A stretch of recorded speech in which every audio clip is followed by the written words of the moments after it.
Okay, it's Dr. Schaffer here, Dr. Christopher Schaffer from Birmingham, Alabama, in my clinic here at Schaffer Plastic Surgery. And we wanted to just go over a little bit of differences between saline and silicone implants. Okay, it's a very common question with our patients that are coming in for augmentation. What are the benefits? What are the differences between the two options? So this is what I usually tell my patients during the consultation. Saline implants, the advantages of a saline implant is, first of all, it costs less. It's less expensive to manufacture. It's less expensive sold to us by the implant manufacturers, and we turn that savings benefit over to our patients. Another benefit, saline implants, you can adjust the volume in the implant once it comes out of the box. So in other words, when we get this implant, it doesn't have saline in it, it's completely empty. We add the saline during the operation. So for the patient that has different sizes, they're asymmetric in terms of volume, we can dial up the volume up or down to match the existing volume and hopefully offset their asymmetry. All right, and we can do that with the same size of implant, we just set the volume differently. The silicone implant is pre-filled at the manufacturing plant, so the volume is set, and we're not able to adjust that in the operating room. So we have a little bit more flexibility with the saline implant.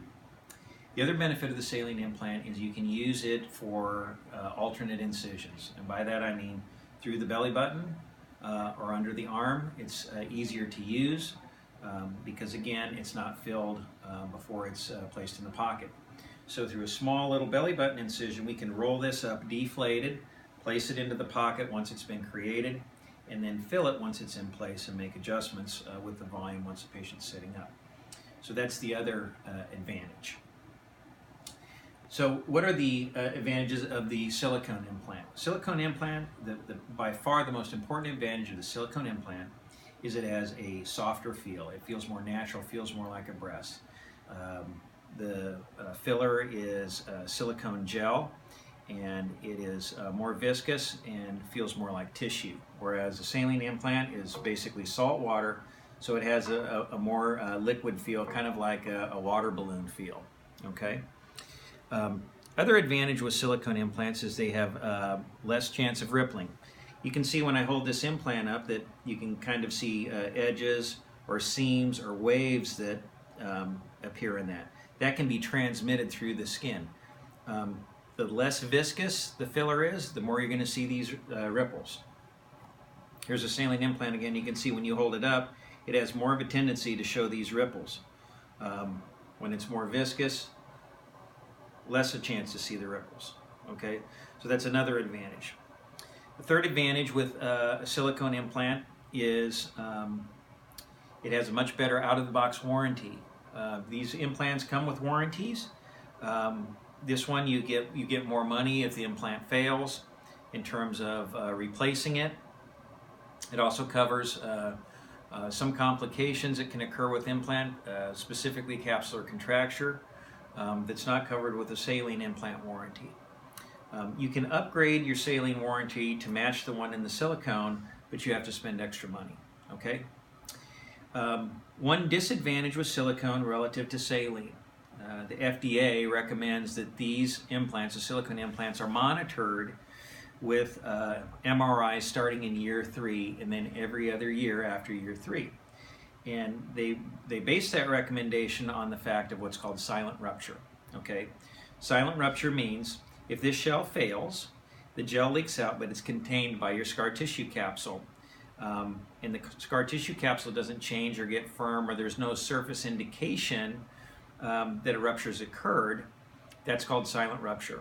So essentially, the implant will feel and look exactly the same as it did the day before it was not ruptured, and you don't know that. And the only way to determine that or find out that it's occurred is with the MRI. Okay? On a saline implant, if this shell fails or the valve leaks or something like this and the saline leaks out, it's absorbed by your body, the implant will deflate, the breast will deflate, and you will know that this has occurred. There's no need to have an MRI, okay? Now, These MRIs, even though they're indicated or recommended by the FDA, they're not policed by the FDA. And what I mean by that is, you won't get a reminder card from the FDA, nor will you get a reminder card from us to go get your MRI after 3 years. It's kind of on you to do that. And your health insurance typically will not cover the cost of this MRI. So what typically occurs is most people are not getting these studies done of their breast implants.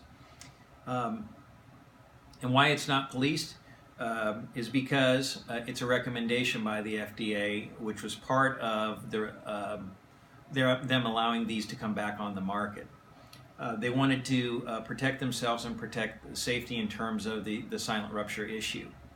Worldwide, the vast majority of patients that get implants get silicone implants. There is no monitoring that is recommended outside of the United States. So in terms of safety, I think the safety profile of both of these implants is equal. The complication rates are the same, within a few percentage points.